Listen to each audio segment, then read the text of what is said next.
Querido, hoje de manhã, nós temos uma incumbência dentro desse tema Relembrando, e hoje nós vamos falar sobre relembrando a cultura do reino. Mas para que nós possamos nos aprofundar e entender a cultura do reino, nós precisamos primeiro entender e compreender o que é o reino de Deus. O que é um reino? Amado, o reino é um governo. Todo reino precisa ter um governo. E todo governo precisa ter alguém que esteja dirigindo um povo. Quando nós falamos do reino de Deus, falamos que o reino de Deus é um governo, nós também estamos falando que o governo tem um rei com poderes absolutos. Deus é o rei do governo que ele mesmo exerce. Quando falamos que o reino é um governo e que esse governo tem poderes absolutos, estamos dizendo que se o reino de Deus é um governo, e é Deus quem governa sobre nós, como rei, com poderes absolutos, de forma alguma o seu governo pode estar dividido. De forma alguma. O Senhor Jesus chegou a dizer em Marcos 3, 24 o seguinte: se um reino estiver dividido contra si mesmo, tal reino não poderá subsistir. O reino de Deus não está dividido. Nenhuma igreja pode dizer, eu domino uma parte do reino de Deus. No reino de Deus, eu sou essa parte. Não, o reino de Deus não é igreja. Quando Deus quis falar das partes da igreja, Ele comparou a igreja com o corpo. O seu corpo todo não é o seu nariz, nem os seus olhos, nem a sua cabeça. O apóstolo Paulo, em Romanos, em Coríntios, ele diz que a igreja é como um corpo, que tem muitos membros, e que esse corpo tem uma cabeça, e essa cabeça é Cristo. Então, a igreja, mesmo espiritual, mesmo a igreja do Senhor Jesus, ela não é o reino. O reino é maior do que a igreja. A igreja simplesmente expressa o governo e a vontade do reino, mas ela não é o reino. O reino é maior que a igreja. Por isso o reino não pode estar dividido. O reino é o governo de Deus, e o governo de Deus é absoluto e ele não divide. Por essa razão as Escrituras nos dizem que a honra e a glória somente pertencem ao Senhor, e o Senhor não concede a sua glória a ninguém. Você está entendendo? Querido, este reino é um governo, e este reino tem uma localização. Um reino não pode ser abstrato, irreal, imperceptível, invisível. Ele tem que ter uma localização geográfica. E quando nós estamos falando do reino de Deus, nós dizemos que o reino de Deus, Jesus falou muitas vezes, é o reino dos céus. Se o reino de Deus é o reino dos céus, o próprio reino é divino, porque o rei desse reino é Deus e ele é divino. Não é do mundo. Por isso que em João 18:36, o Senhor Jesus diz, o meu reino não é deste mundo. Nós não podemos reproduzir os aspectos do reino de Deus, a não ser que Ele mesmo manifeste o seu reino através de nós, que é a igreja. Aí está o valor da igreja. A igreja foi chamada para reproduzir no mundo a vontade do rei, para exercer no mundo a autoridade do rei. Por essa razão, o Senhor Jesus disse, se eu expulso demônios, se eu curo, se eu estou abrindo os olhos do cego, se eu estou curando o surdo, se eu estou fazendo o mudo falar, é porque o reino de Deus chegou. Então onde você está como igreja, você é representante do reino e sobre você tem a autoridade desse rei. Por isso a igreja pode expulsar demônios. Por isso a igreja pode chamar os irmãos, ou os incrédulos, ou o pecador, para receber a cura. Por isso a igreja pode estender as mãos e orar pelo seu e pelo meu problema, e as portas do céu se abrirem, e as portas do inferno se abrirem, e Satanás ter que devolver lá do inferno aquilo que ele tirou, aquilo que ele roubou, porque o reino de Deus se manifesta através da igreja, e nós exercemos a autoridade como igreja, porque o reino de Deus está em nós. Querido, o reino de Deus é um governo que tem um plano de governo. Deus tem um propósito. Deus tem uma razão para cada coisa. Se nós não entendermos que uma vez sendo igreja e uma vez tendo a responsabilidade de manifestar a vontade do Rei nessa terra, nós precisamos entender também que este reino tem um plano de governo, tem uma vontade, tem um propósito, tem uma missão que precisa ser executada através de nós, que somos a igreja. Efésios capítulo 5, versículo 17 diz assim: por isso, não sejais insensatos, mas procurai entender qual a vontade do Senhor. Qual a vontade desse rei para a sua vida? Qual a vontade deste rei através da sua vida? Qual a vontade deste rei para a igreja? Qual a vontade deste rei através da igreja? Procurar entender. Porque você não pode estar debaixo de um governo e não obedecê-lo. Você não pode estar debaixo de um governo com tantos privilégios que te são dados, que até mesmo as portas do inferno não podem prevalecer contra a igreja do Deus vivo, porque ela está debaixo de um governo divino. Nós não podemos ter tanta autoridade e não sabermos o que fazer com ela. A missão de Deus é resgatar o perdido. É restaurar o homem, a mulher, a criança, o jovem, o velho, que anda longe dos caminhos do Senhor.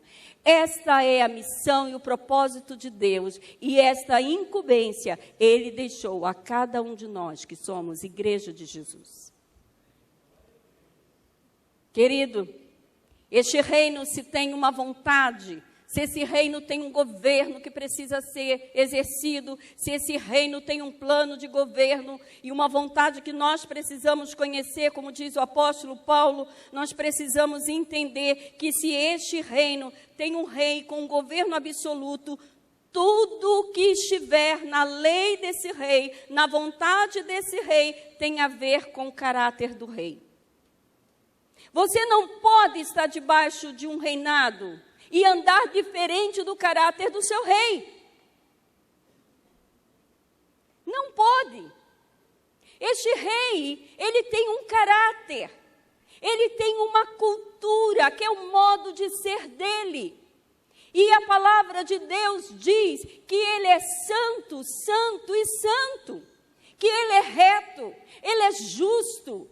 Quando você lê o Senhor Jesus em Mateus capítulo 5, no Sermão do Monte, ali o Senhor dá as bem-aventuranças. Aquelas bem-aventuranças expressam o caráter deste rei.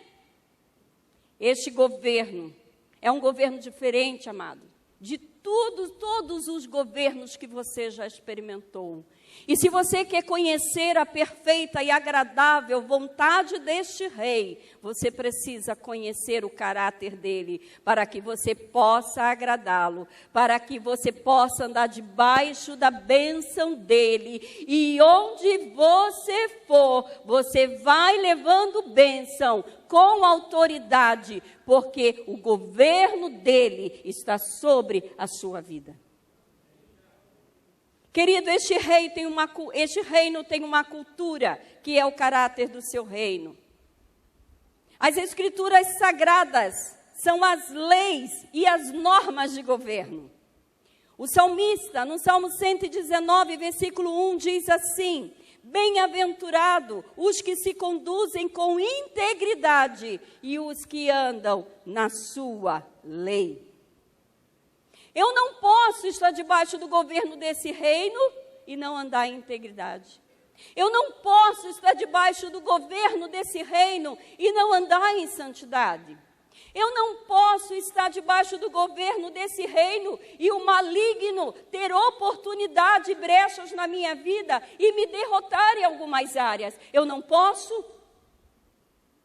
Porque este rei é soberano, é perfeito, é poderoso, é glorioso, e o seu esplendor, a sua glória, cobre as nossas vidas.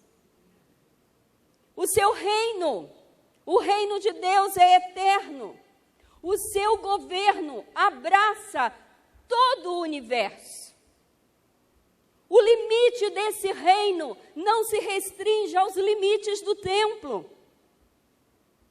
Para congregar, nós somos limitados ao templo, mas para expressar a manifestação desse reino, não tem limites, porque o seu reinado vai além de qualquer fronteira, de qualquer barreira. Querido, se o seu governo abraça todo o universo, nada existe para fora do governo de Deus. Para a ciência, o céu é infinito. Mas deixa eu falar para você que o infinito universo é pequeno em Deus. E o universo que é infinito para nós, nós somos infinitamente pequenos. Também em Deus, mas é Deus que abraça todas as coisas. Fora dele não existe governo nenhum e jamais existirá. Sabe o que isso significa? Que esse Deus tão transcendente, que o infinito que a ciência conhece é apenas um pingo de areia dentro dele. Esse Deus tão transcendente é um Deus que habita dentro de nós. Você precisa entender isso. O nosso coração é lugar da sua habitação. Não se tira Deus do trono, amado. Não se remove o governo de Deus. Se você removesse o governo de Deus, tudo deixaria de existir. Porque a palavra de Deus diz que Ele é o princípio de todas as coisas. Todas as coisas foram feitas por intermédio dEle. E sem Ele, tudo que foi feito deixaria de existir. João, capítulo 1, versículo 2 e 3. Às vezes, na nossa luta do dia a dia, porque Jesus disse, eu não sou deste mundo, como eles não são, mas eles estão no mundo. E o Senhor Jesus orou que nós fôssemos guardados de todo o mal, porque não somos do mundo, mas estamos no mundo. E uma vez estamos no mundo, muitas das vezes somos abatidos por todo tipo de coisa. E naquelas horas, parece que Deus não está dentro de nós e que este governo é inexistente. Mas não é assim. O apóstolo João diz que por ele e para ele foram feitas todas as coisas. Sem ele, nada do que foi feito se fez. E sem ele, tudo tudo que se fez deixaria de existir. Esta é a grandeza do seu Deus. Eu quero que você abra Isaías capítulo 6, o versículo 1. Às vezes nós nos apavoramos, porque algumas vezes nós nos comportamos como Isaías. Nós vivemos uma realidade de um mundo que oferece muitos reinados para nós. E às vezes acontece conosco essa mesma situação que aconteceu com o profeta Isaías. Capítulo 6, o versículo 1 diz assim, que no ano da morte do rei Uzias eu vi o Senhor. Mas se nós parássemos no ano da morte do rei Uzias, o trono de Uzias estava vazio. O ano da morte do rei Uzias, amados, são aqueles dias em que o trono de alguma expectativa nossa, de algum sonho, de alguma esperança, morre. Nós olhamos lá e o trono está vazio. Nós olhamos e parece que está tudo um caos, que nada mais vai acontecer, que aquela situação que nos envolve naquele dia, naquela semana, naquele ano, nesse fim de ano, é muito maior do que Deus tem prometido. Essa é a sensação que nós temos. Mas aqui o texto diz que no ano da morte do rei Uzias, Isaías entrou no templo. Isaías aqui, ele passa a ter duas visões. Uma visão antes da glória e uma visão depois da glória. Você sabe que o reino de Deus está sobre você. Você sabe que o governo de Deus é uma realidade. Você sabe que Deus habita no teu coração através do Espírito Santo. Porém, há dias em nossas vidas em que nós olhamos e parece que o governo e o trono da nossa vida está vazio. A palavra diz que nesse dia, Isaías entrou na casa do Senhor. E quando Isaías entra na casa, na presença do Senhor, como você fez hoje de manhã, o texto diz que agora Isaías tem uma outra visão. Ele viu o Senhor sentado,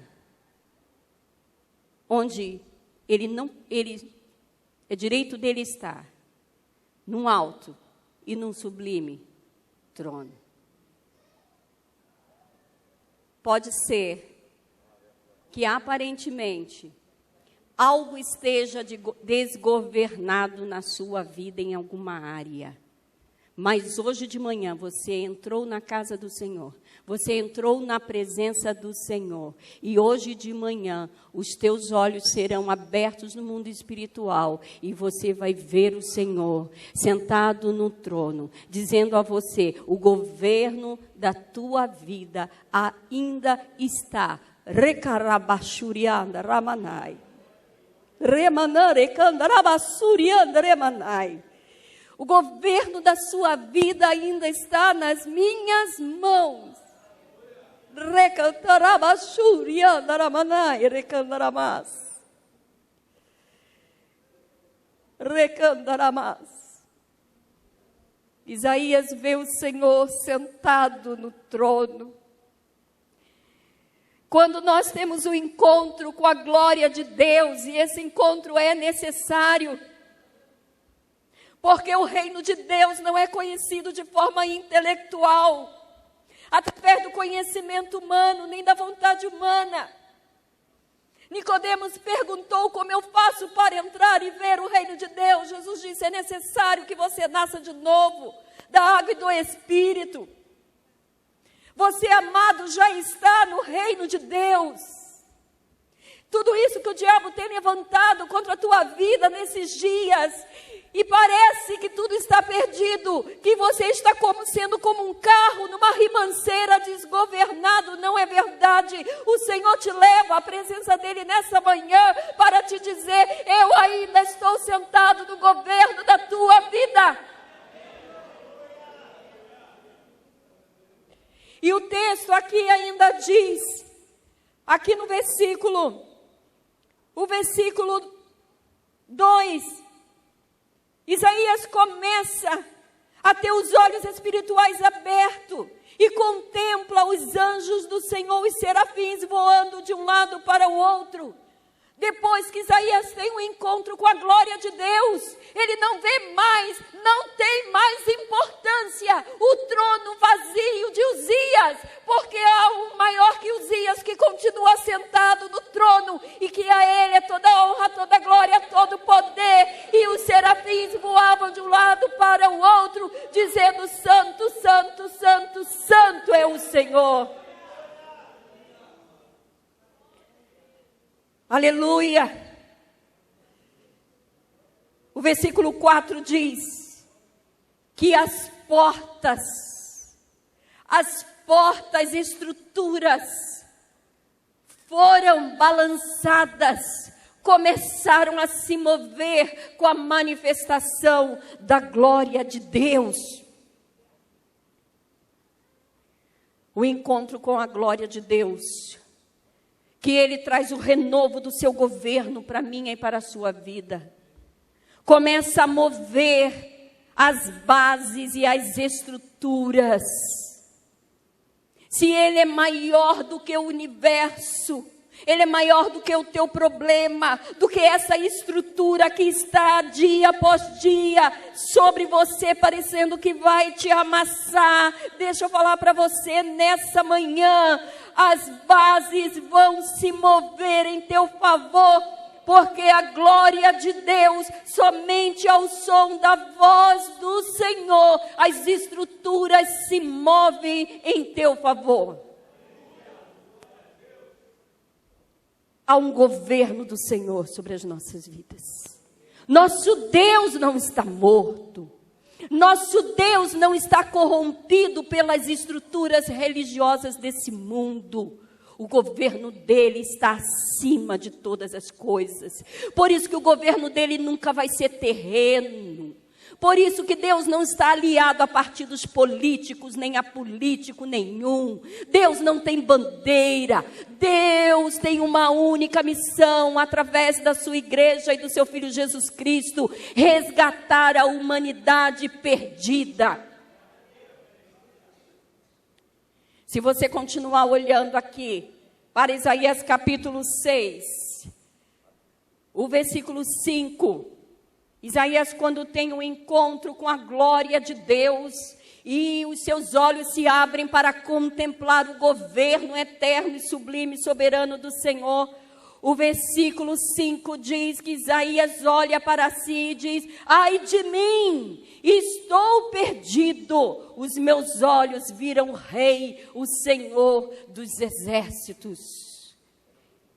E o texto diz no versículo 6, que um serafim foi lá no altar do céu, porque não é o altar do homem que faz isso, é o altar de Deus.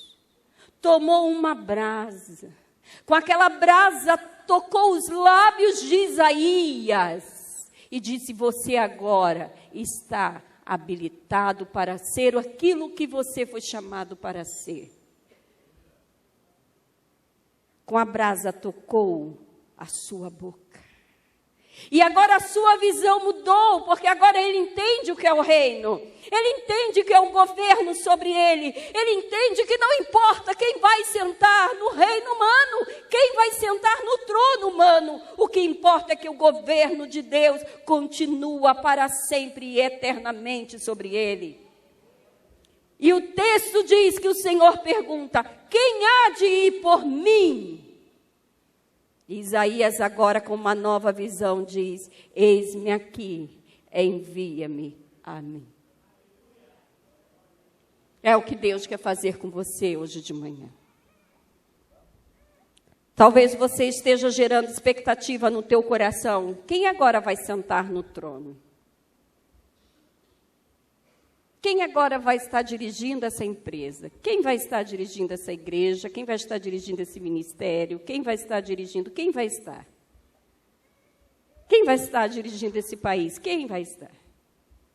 Mas a palavra do Senhor é que o Senhor continua sentado no seu trono, governando sobre todas as coisas e governando sobre a tua vida.